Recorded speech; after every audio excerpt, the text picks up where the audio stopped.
Hello everyone and welcome back to another tutorial. Today we're going to see how to download Amazon product video. Firstly, go to an Amazon product page and click on the video.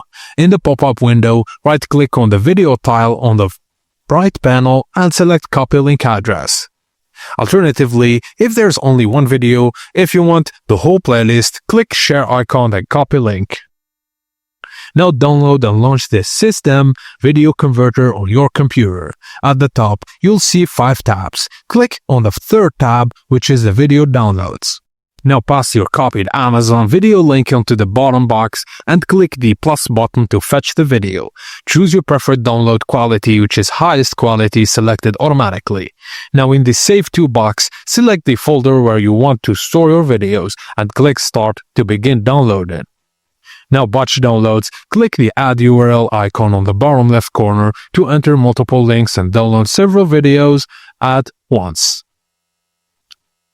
And that's it guys, as simple as that. Thank you guys for watching, and please, if you like this video, don't forget to like and subscribe for more tips and tricks like this.